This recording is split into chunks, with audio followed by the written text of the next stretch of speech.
আজকে বানাবো চিড়ের সুস্বাদু পোলাও। চিড়ের পোলাও বানাতে প্রথম নেব চিড়ে, মোটা চিড়েটা নেব, ধুয়ে ভালো করে জল ছড়িয়ে নেব। এবার ধুয়ে রাখা চিড়ের মধ্যে নুন আর চিনি মাখিয়ে রাখবো। শুকনো লঙ্কা ভেজে তুলে রাখবো, কাঁচা লঙ্কা 2-3টে ভেজে রাখবো, চিনে বাদাম। এবার গোট গোট করে কেটে রাখা আলু ভেজে তুলে রাখবো। নুন, হলুদ, ছোটো করে কাটা ফুলকপি।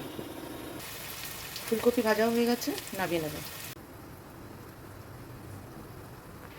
এবার তেলে কালো সর্ষে, গোটা জিরে আর কারি পাতা ফোড়ন দেব।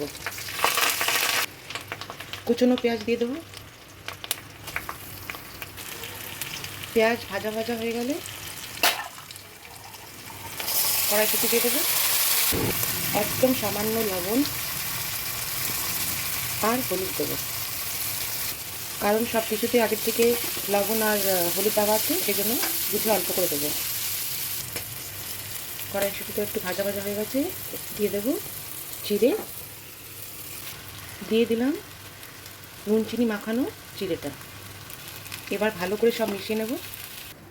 ভেজে রাখা সব কিছু এবার চিড়ের মধ্যে দিয়ে দেবো।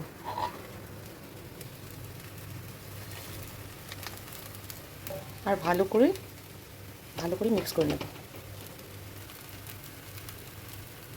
এবার লেবুর রস দিয়ে নামিয়ে নেব।